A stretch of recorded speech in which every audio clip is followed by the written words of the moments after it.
নমস্কার, আমি স্বপন। নিউজ না ভারতে আপনাদের সকলকে স্বাগত। এবারের নির্বাচন 2026-এর বিধানসভা নির্বাচন, প্রথমত পশ্চিমবাংলা নির্বাচনে সম্ভবত এবারেই একটা নির্বাচন দেখা যাচ্ছে যে নির্বাচনে আপনি কোনো একটা নির্দিষ্ট প্রবণতা গোটা বিধানসভা, গোটা রাজ্য জুড়ে, উত্তরবঙ্গ থেকে দক্ষিণবঙ্গ জুড়ে দেখা যাচ্ছে না।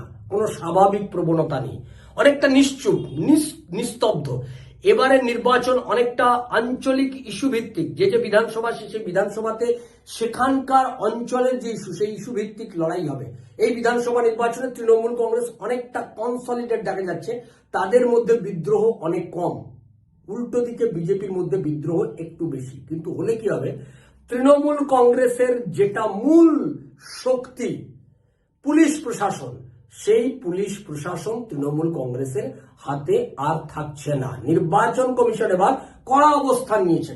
তৃণমূল কংগ্রেসের মধ্যে যে কনসলিডেশন দেখা যাচ্ছে, সেটাও যে কতটা আসল আর তার ভেতরে যে কতটা চালাকি রয়েছে, সেটাও কিন্তু এখন বোঝা যাবে না। নির্বাচনের ফল বেরোনোর পর বোঝা যাবে। কারণ অনেকেই এই সময় বুঝে গেছে যে সামনাসামনি তৃণমূল কংগ্রেসের যদি প্রতিবাদ করি বা বিদ্রোহ করি, যদি মমতা ব্যানার্জি কোনো কারণে জিতে যায়, তাহলে তারপরে আমার অবস্থা খারাপ হবে। তাই এখন ভেতর থেকে তৃণমূল কংগ্রেসের সমস্ত ডালপালাগুলো কেটে দেবো, শেকড়গুলো কেটে দেবো, যাতে বুঝতেও না পারে তৃণমূল কংগ্রেস হেরে গেলে তখন প্রকাশ্যে নেমে বিদ্রোহ করবো। তাই আপাত দৃষ্টিতে তৃণমূল কংগ্রেসের যে বিদ্রোহ আমরা দেখতে পাচ্ছি না, তৃণমূল কংগ্রেসের প্রার্থী নিয়ে ক্ষোভ একদিন দেখা গেল, তারপর এক দুদিনের মধ্যে যে ক্ষোভটা নিভে গেল, এটা কিন্তু 2021-এর তাদের যে অভিজ্ঞতা, সেই অভিজ্ঞতা থেকেই তৃণমূল কংগ্রেসের নেতারা চুপ করে রয়েছেন। কিন্তু তারা এবারে, আমরা যেটুকু বুঝতে পারছি, ভেতরে ভেতরে তলে তলে তৃণমূল কংগ্রেসের যে বিক্ষুব্ধ গোষ্ঠী, একটা বিরাট অংশ বিক্ষুব্ধ গোষ্ঠী আছে, সেই বিক্ষুব্ধ গোষ্ঠী কিন্তু তৃণমূল কংগ্রেসকে পরাস্ত করার জন্য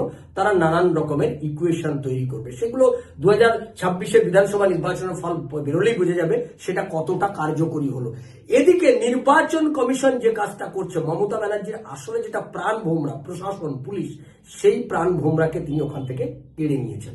আমরা দেখলাম যে এবারের ভবানীপুর বিধানসভা কেন্দ্র সহ 73টাতে রিটার্নিং অফিসার, আরও যার অধিকাংশ হচ্ছে এসডিও, মহকুমা শাসক, সেই 73 জনকে এবার ওখান থেকে সরিয়ে দেওয়া হলো।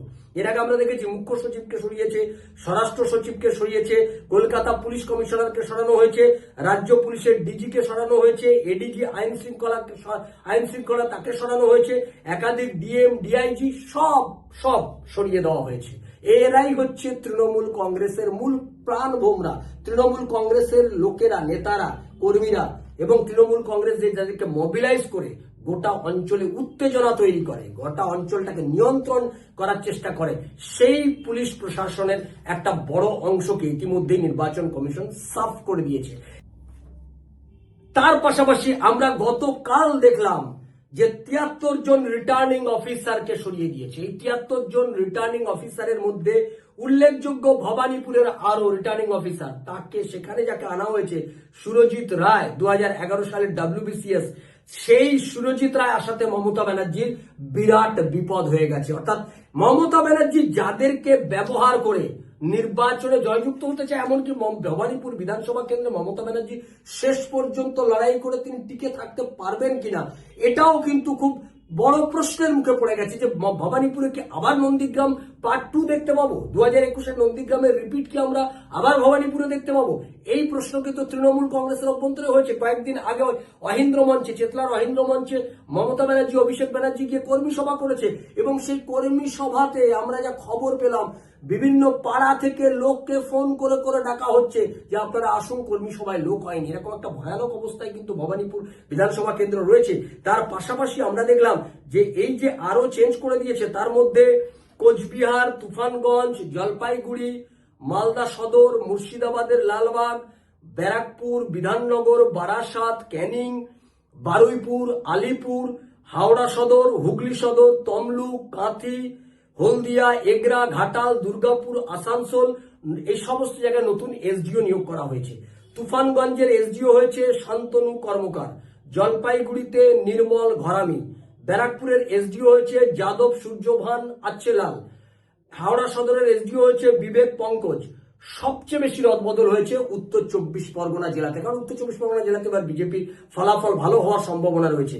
আর দক্ষিণ 24 পরগনা জেলাতে 10 জনকে রদবদল করা হয়েছে, আর পূর্ব মেদিনীপুরে 10 জন, যেখানে উত্তর 24 পরগনায় 13 জন, বাকি ভবানীপুর, রাসবিহারী এই সমস্ত জায়গাতেই এসডিও বদল করা হয়েছে। অর্থাৎ এই এসডিও বদল করার মধ্য দিয়ে এই বার্তা দেওয়া হলো যে তৃণমূল কংগ্রেস যে গোটা নির্বাচনটাকে নিয়ন্ত্রণ করতে চায়, সেই নিয়ন্ত্রণটা করার তার পরিকল্পনা, সেই সমস্ত পরিকল্পনাকে ভেস্তে দিচ্ছে নির্বাচন কমিশন। অর্থাৎ আমরা নির্বাচন কমিশনের একের পর এক পদক্ষেপ, যা মমতা ব্যানার্জিকে আতঙ্কে ফেলেছে, এবং এই যে লেটেস্ট গতকাল যে তারা যে পদক্ষেপটা গ্রহণ করলো, 73 জন আরোকে তারা সরিয়ে দিল, এবং নির্বাচনী প্রক্রিয়া থেকে তাদেরকে সরিয়ে দেওয়া মানেই মমতা ব্যানার্জির নির্বাচনকে এরাই মূলত নিয়ন্ত্রণ করত।